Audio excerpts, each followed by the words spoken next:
Welcome everyone to this session on public health surveillance. My name is Amir Ali and I hold a Masters of Health Policy and Management degree. This presentation is designed to provide foundational knowledge on public health surveillance, its processes and application in real-world public settings.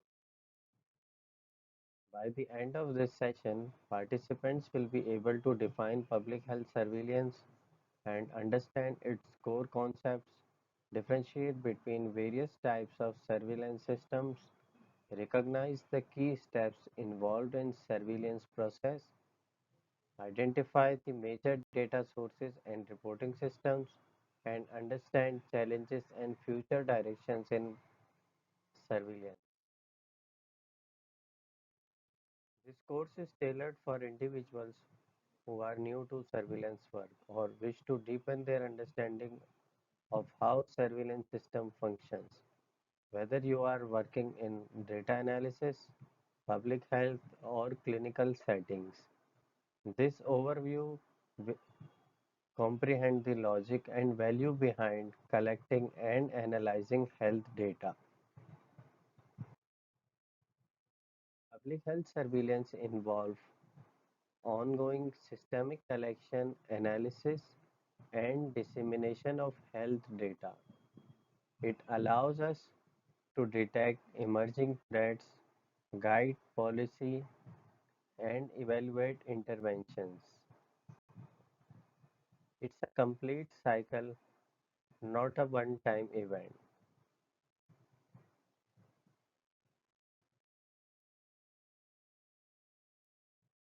Importance of public health surveillance. Surveillance isn't just for outbreaks.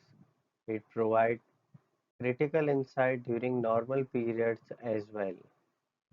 Baseline data helps health professionals to detect deviations and take early actions. During outbreaks, timely data sharing is essential for control. And during non-outbreak period, it provides insight to baseline disease levels. Baseline data help public health officials to monitor community health and serve as a reference point for future outbreaks. Surveillance support early outbreak detection. Example during COVID-19. It monitors disease trends and helps evaluate interventions. It informs how resources are distributed and how policies are shaped.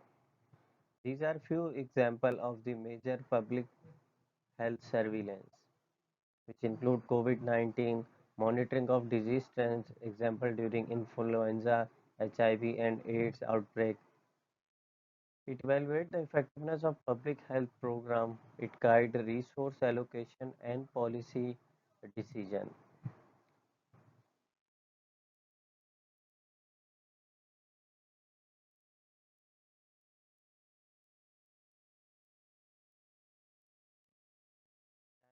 Public health surveillance. There are four key types of public health surveillance include active surveillance, passive surveillance, sentinel surveillance, and syndromic surveillance. Active surveillance found proactive cases, example by contacting healthcare providers. Passive surveillance relies on reports from healthcare providers or laboratories. Sentinel surveillance monitor a specific population or location for early warning signs, while syndromic surveillance track the symptom or health behavior in real time.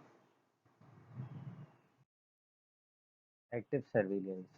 Active surveillance involves health department proactively reaching out to healthcare providers or laboratories to gather information on specific conditions or disease during potential cases.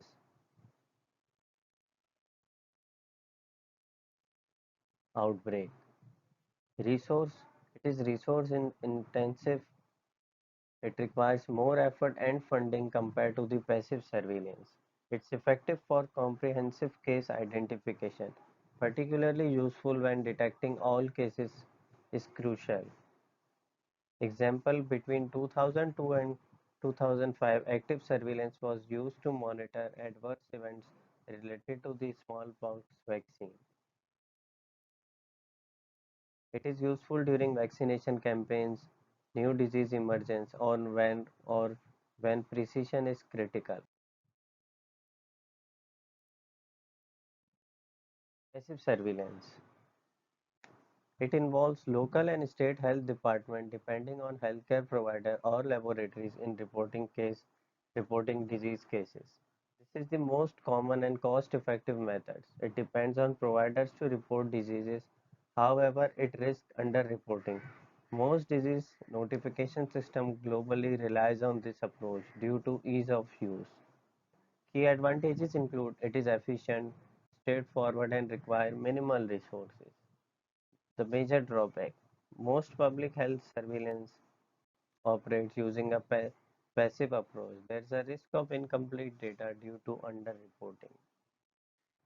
Sentinel surveillance. This system uses select hospital or providers to monitor specific health issues, often seasonal or emerging threats like influenza. It's valuable for high quality data but does not represent the entire population. The major drawback is limited coverage as it only represents data from selected sites. Example: influenza surveillance. Sentinel surveillance used to monitor flu cases to track seasonal trends and the vaccine effectiveness. Syndromic surveillance. It monitors disease indicators such as symptoms before a formal diagnosis is made, often using real-time data sources like emergency room visits and social media. Key advantages include it enables early detection of potential outbreaks and emerging health threats. Major disadvantages is it may generate false negative due to non-specific symptom being monitored. Example: call for data during COVID-19, which tracks symptoms like difficulty in breathing and early COVID-19 spikes, which helps to monitor the COVID-19. Who perform public health surveillance? Surveillance involves multiple sectors include clinicians, epidemiologists, medical professionals, pharmacies, health insurance providers, emergency responder, public health department. But it is important that all of these work in a coordination and timely manner to report the disease across their areas. Important steps in public health surveillance. There are five important steps. Number one is data collection from various sources, example hospital, labs, surveys, and social media. The second is the analysis of the data, which detect the pattern and clusters to identify the trends and anomalies. Third step include data interpretation to evaluate the health impact and determine the significance and potential public health impact of the disease. Fourth important step is the dissemination, where we share the findings with the stakeholders, example policymaker and healthcare providers.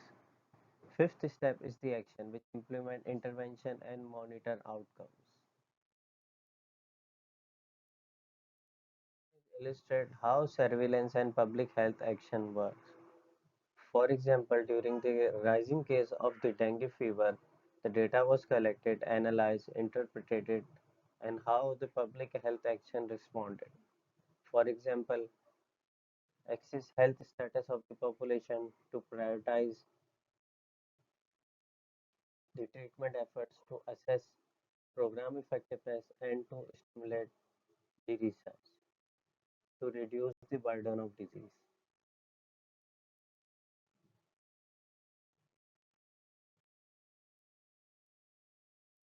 How are public health surveillance data collected?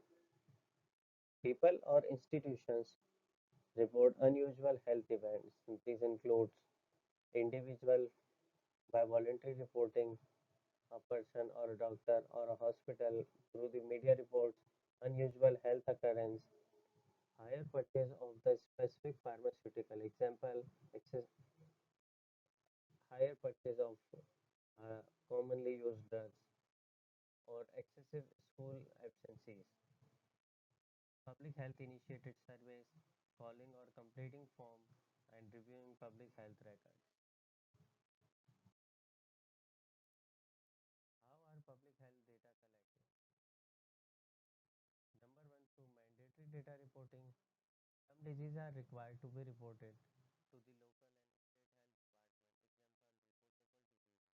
Example, reportable diseases or highly communicable transmittable diseases. Example, chickenpox. The disease with high mortality and morbidity rate. Example, Ebola virus. Or the disease with strong public health interest. Example, methicillin resistant staphylococcus aureus. While continuous voluntary reporting methods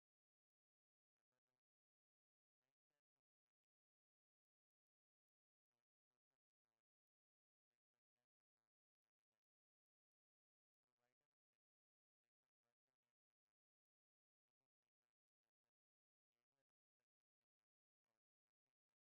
public health engagement and surveillance via community participation. These are the common data sources for public health surveillance. Include laboratory reports, health records, syndromic data, health surveys, national statistics, other data sources, example social media, environmental monitoring, health research and disease registries. This is the criteria for reporting public health data for identifying high priority disease events for surveillance. Number one include the frequency, which include incidence, prevalence and mortality. Second is the severity of the disease, include case fatality rates, hospitalization rates, disability rates, and years of potential life loss. Third include the cost, which include direct cost and indirect cost. Number four include how the disease can be prevented, how the disease status can be communicated, and what's the public interest. Another way for reporting public health data include the illness pyramid, adapted from Checker. This model visualizes the flow of information and access in a surveillance system. The illness pyramid listed the different levels at which disease and health events are detected and reported in public health surveillance. Many cases go unreported due to lack of medical consultation, underdiagnosis, or incomplete reporting. There are four key levels of illness pyramid. General population, which include individuals who experience symptoms but may not go to seek care. Individuals who seek care, only some visit healthcare providers. Number three include cases diagnosed and confirmed. Some cases undergo laboratory testing and that are diagnosed. Case reported to the public health authorities. Only a fraction of confirmed cases are officially reported. Foodborne illness. Example, foodborne illness. Many individuals suffer from mild food poisoning, but only severe cases seek medical attention, and even a smaller fraction go to the laboratory for confirmation and public health reporting.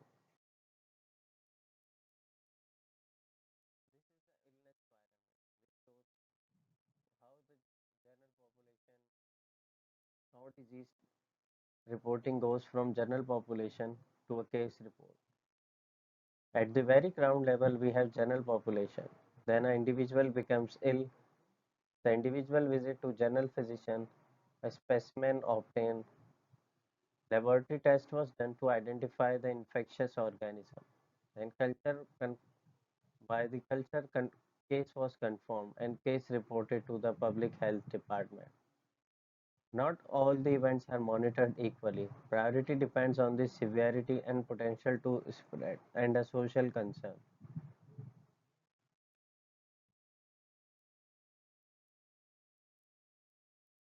Technologies in the public health surveillance. So there are various technologies used for public health surveillance. These are few of them mostly used. GIS system, Geographic Information System. It is used for mapping the disease outbreak. Artificial intelligence, used for predictive analysis for the disease trends. Mobile health, for real-time data collection via applications and wearable devices. Electronic health records, streamlined data sharing across health systems. Challenges in public health surveillance. Number one, data quality. Due to incomplete or inaccurate data. Number second is the privacy concern, balancing data collection with individuals' privacy.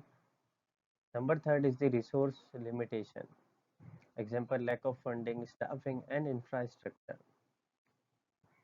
Then global coordination. There are challenges across the border for disease monitoring. Fourth is the emerging threat, adapting to the new disease trends and diseases for bioterrorism. So most common case studies in public health surveillance. Number one, COVID-19 pandemic, where global surveillance system was used to track the cases for the new variants and how the vaccine is developed and still the effectiveness is under research. HIV and AIDS surveillance by monitoring transmission patterns and treatment outcomes. Number third is the Ebola outbreak in West Africa. Rapid response through active surveillance and contact tracing was done. The link is mentioned in the description to read more about that. Future of public health surveillance.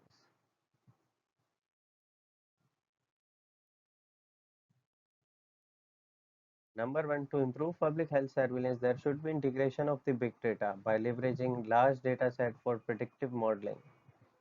One health approach by linking human, animal, and environmental health. By using real-time surveillance using artificial intelligence and information technology for instant data analysis. By global collaboration, strengthening international network for disease monitoring. This is how data was transformed in 1850s and how the data is transformed today. From the birth of classic shoe leather epidemiology by John Snow in 1984 to the automated system and the artificial intelligence in today's era.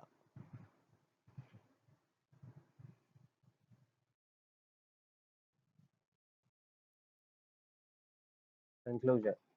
Public health surveillance is essential for disease prevention and control. It relies on robust data collection, analysis, and dissemination, emerging technologies, and transforming surveillance capacities. This is the reference reading for public health surveillance.